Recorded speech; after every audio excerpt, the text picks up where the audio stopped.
Hi everyone, it's Rax. This is my first build guide for POE2 0.2. I've made two characters kind of together, a Huntress and a Lich.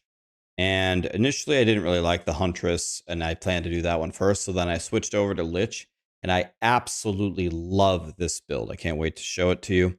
If you've been having problems in the campaign with, I don't know, any of the characters, this character can absolutely do it. This character absolutely obliterates map clearing. As you can see, you poison certain enemies with Contagion, and you hit them with Essence Drain, and then the Contagion spreads everywhere. They all die, and then if you want to, you can resurrect them all with Unearth. And you get all of these skills right away at the beginning of the game, so you don't have to do like any respecking. This build doesn't have the greatest single target DPS in the world, but you pick up Dark Effigy later, and there's a couple little tricks you can do to burn the bosses down. But even though it doesn't have like the fastest boss killing, it's quite good because you can just put your damage over times on the boss and then just run around and dodge, and they're just slowly but surely dying. It's a lot better than other builds where if you're dodging and you're not attacking, well, you're not doing any damage. It makes it more difficult. A lot of people are getting stuck on the Act 2 boss. I killed it first try with this build, no problem, even though it didn't have like insane single target DPS. So that's a little bit of the gameplay. Let me show you how all of this works. So let's start with the skills. So right away, you're going to get Contagion. I think it's literally, you can cut it with your very first skill gem. And you won't have Essence Drain until I think you get a level 3 skill gem. So a couple of zones in, you'll get Essence Drain. Until then, just use Chaos Bolt on your wand or whatever, anything that you've got. But you'll get Essence Drain pretty much right away. So Contagion is what you place on a monster. It doesn't do a whole lot of damage, but they're slowly going to be trickling down. But if that monster dies, then it spreads. And when it spreads, it just deletes the entire map. And one kind of important thing of this build is you want to drag the monsters with you. And you do that simply just by running forward. You want monsters that are poisoned with Contagion to follow you, because when they run into the next pack and they die, then they spread it. That whole pack dies, and then hopefully one of the monsters follows you. They die, rinse and repeat. You can clear a whole zone probably with like 2 casts at the beginning and then go away. So Contagion is the little poison that you're spreading everywhere. Persistence will keep it on there longer, and Unleash is super, super critical for throwing more than one of them. The thing is if you throw Contagion on one enemy, now you're required to aim that Essence Drain at them and kill that one enemy. You know, no matter how good of a sharpshooter you are, it just doesn't go perfectly all the time. That's why you just use Unleash and it will send multiple. And that way, if you throw Essence Drain in the general direction, it's going to hit one of them. And even if it somehow misses, you can just throw another and that one should work. And then they're all dead. So big quality of life with Unleash. Essence Drain is what does most of your damage. This is the thing that really hits hard. But it's really just about triggering Contagion when you're running through all the trash mobs. If you're going to be killing yellows or bosses, this is what is going to be doing the majority of your damage. This is what you're going to want to make sure is constantly applied to these enemies. But it's only like a way to trigger Contagion. So what people argue about what to do here, which one to cast first. If you make a really good character, your Essence Drain can actually sometimes just kill the trash mobs in one hit. That is not what you want. So I always open with Contagion first. I Contagion them, they're poisoned, and then if I hit either of them with the Essence Drain, they're dead. Another thing about this is in a big group fighting, if you have the choice, always fight the weakest mobs, and that will kill the strongest mobs. You should not be attacking the rare. You shouldn't even be attacking the rare's minions. You should be dragging them on top of a little skeleton. Contagion, Essence Drain, it spreads, they're dead. And then when they're all, when there's a lot of corpses on the ground, you can resurrect them with Unearth. And the main reason why I do Unearth is just to get a bunch of bodies up. It just raises a bunch of enemies that'll just take hits for me. It does. Sometimes they can have Contagion on them and help spread it and do damage. It's pretty good early game for some supplemental damage, but in the end game, it's just there just to be meat shields. So since Essence Drain is our main way to do damage to bosses, we take the damaging things. Swift Affliction is going to give us more damage. Controlled Destruction is going to give us more damage. Considered Casting kills our attack speed, but gives us more damage. Damage, damage, damage. Our cast speed will be fine. It's a damage over time anyway. There's probably a couple different ways that you could spend your spirit. Like you might think, well, why didn't you tame a beast? Or why didn't you use the specters? Well, first of all, the specters are extremely expensive. I was kind of sad about that. I take Withering Presence just because it's going to apply Wither, which is going to help you do a little bit more damage. If you have extra spirit, you can throw Clarity on here if you've got it. Unearth, we already covered this. In the early game, it really helps you to resurrect the minions, especially if they died with Contagion on them. They'll resurrect with Contagion on them in like their attacks. In the end game, you just use it as a way to summon a bunch of meat shields to block projectiles for you or tank for you. Brutality is going to give them more damage when you resurrect them. Despair is your curse, pretty self-explanatory. We curse them to lower their chaos res, so all of our stuff does more damage. Heightened Curse gives it a higher magnitude, and Decaying Hex is going to apply chaos damage over time.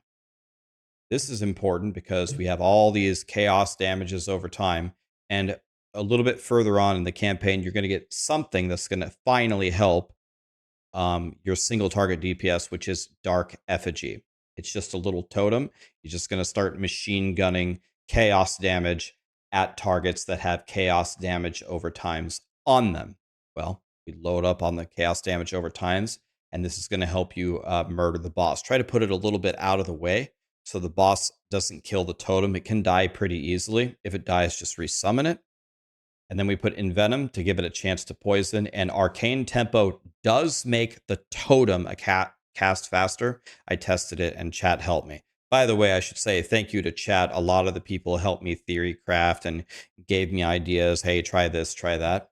Really appreciate it. Okay, let's talk about the gear. So with all of the gear for these leveling guides, I'm just showing you like the basic things that you need. So any wand, doesn't matter what the implicit is, grants level 20 Chaos Bolt, is whatever. The spell damage and the plus levels to chaos spells and the cast speed, super, super strong. Especially the plus to the chaos levels. So I just found my first +2 wand. I've been using a +1 one the whole time. You can check the vendors every time you level up. Is a huge damage increase. On the offhand, again, spell damage or chaos damage with plus spell levels. Same thing with the amulet, plus spell damage, plus spell levels, cast speed. Those are the 3 places you're going to level up your skills to do way more damage. Everything else can be summarized very easily. It's just energy shield bases, energy shield, energy shield, energy shield, energy shield. And then you just want either bonuses to energy shield, life, or resistances, just stuff to stay alive. So that's all I'm showing you here. Life and resistances, life and resistances. On the boots, you want movement speed. This is the same for pretty much every character ever. You just want to run fast. Just take whatever boots you get that have really good movement speed. Belt, just life, mana, charms, chaos, res, and see if you can pick up cast speed on your rings and try to pick up otherwise life and resistances and stuff. The main thing, there's a couple main things to remember. Plus level to chaos spells or all spells on the wand, offhand, and amulet. Super important. And then energy shield bases will keep you alive. It's pretty much just that simple. For the rotations, on trash, I would open with Contagion. If you open with Essence Drain and you kill them in one hit, you lost. If you're very weak, then you could open with Essence Drain instead. But I'm going to assume that you're going to go for these items. Contagion first, then hit them with an Essence Drain. They're dead. If you're fighting the boss, you'll do Despair and then Essence Drain, and then, of course, put down your Dark Effigy. I'll add it to the planner before we finish the video. Dark Effigy as well. Keep your totem down. And also, you do want to do a cast of Contagion as well to keep an extra damage over time on the boss. Quick little notes here. Is there anything that I missed? One thing. At the very beginning of the game, when you already have your Unearth, your Contagion, your Essence Drain, if you have another skill gem, a very, very good one to use early on is Frost Bomb. Frost Bomb is really good on bosses. You just cast Frost Bomb under them, it blows up, boom, and that's it. So an early game Frost Bomb is real good. And yep, that's pretty much it. Now let's look at the passive tree. Let's go all the way to the beginning here. Let's drag it. We go back here. Okay. Walk you through the passive tree and the decisions that I'm making and the ascendancies. So we walk up here and obviously we step through the spell damage and we step through the chaos damage. And then what we're going to pick up here is this damage notable for more spell damage and this chaos damage. It's pretty self-explanatory. We need to load up on as much damage as possible. That's how we're going to stay alive. Then there is a very, very strong node up here, just 1 to the level of all your chaos skills. We got to go for that. So once we grab some of the juicy stuff right here, the cast speed notable and the mana regen notable, and you might as well pick up this energy shield one too. This one's optional, but it's a little bit of defense. We're going to run straight up here to get this $1 chaos skills. You might wonder, why did I take the mana regen? Because with the very first ascendancy point, you're going to take this. While you are not low on low mana, you and your allies and your presence have unholy might. It's going to make you do more damage, but you lose 5% of your maximum mana per second as a penalty. I found that if you take these 3 points, it should be comfortable enough where you can play just fine without running out of mana, and you can use your mana pot.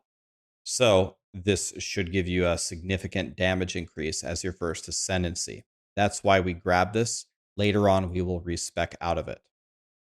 So now that we have the +1 to chaos skills, now we can go over here and get this chaos damage, and then we can go over here and get this chaos damage. Just in the campaign, we just ramp up the damage here.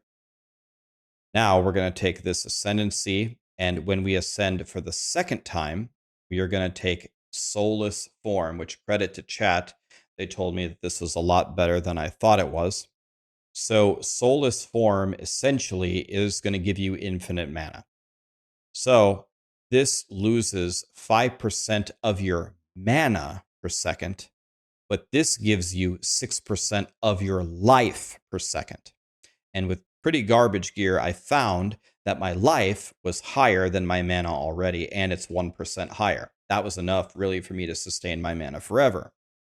So one thing to keep in mind is when you're going through and picking these attribute nodes, you're going to need to pick a good amount of intelligence to upgrade your spell levels.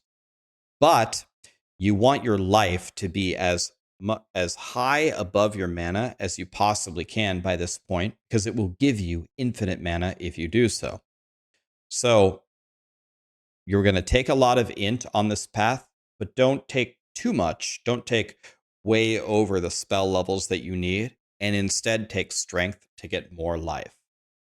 It's at this point that you have this, well, you actually have infinite mana, so you can unspec these 4 nodes. They're gone. And now we're just going for more damage. We're going to go over here for this juicy chaos wheel. It's a little bit of a walk, but that's where we're going. And then we're going to go over here and just pick up some bells and whistles. 60% energy shield should keep you alive. This melding thing with the energy shield is also very nice. If you can't stomach this many points to get over here, if you want to, you could take melding and this before you walk over here if you're dying all the time. Then we're also going to pick up this. And that should take you pretty much to the end of the campaign, which is the point of this build guide. It's a leveling build, so I'll work on it further and fine tune it for the end game. First of all, I got to see if it's endgame viable. But this will get your Lich through the entire campaign. I'm 100% sure. My Lich has been absolutely cooking everything, and I am doing exactly this with exactly these gems, and my gear is garbage. It's way worse than what's in this planner. If you can get anything even close to it, you're going to be murdering everything. And I think that's it. I think I've pretty much covered all the most important things. Let me just really quickly add Dark Effigy here. And while I add this, tomorrow I will give you my Huntress guide, and I've had some issues. I guess we throw a Contagion here as well. I've had some issues with Huntress. I've tried everything. I've seen all the builds. I've seen the Rake with the bleed. I've seen the lightning spear. I've tried them all. And I've also tried the tornado whirlwind build. And they just Grinding Gear Games just nerfed it. It's a nerf, but it was a bug fix, right? The extra tornadoes were gaining the extra multiplicative damage for each tornado on the elemental side, so they took that out. But my Huntress is actually still cooking with the tornado build. I just tried it in Act 4 on Rust King. I killed him in 2 hits. Boom, boom, dead. So tomorrow I'll show you my post-nerf Twister Huntress. And if you're having trouble, this build, even post-nerf, I think will not only clear the entire campaign for you, but also probably do a lot of damage in the endgame, hopefully. So, and then hopefully I'll be revisiting a lot of the other build guides that I have in the past. A lot of people have been asking me, fix Ice Strike Monk, fix Lightning Arrow Deadeye. I will go back and look at them, and let's see if we can get them all up and running again. This build rules. Try it for sure if you're having trouble. Essence Drain, Contagion. Get all of the gems except for Dark Effigy right at the very beginning. It's nice and easy. Thank you.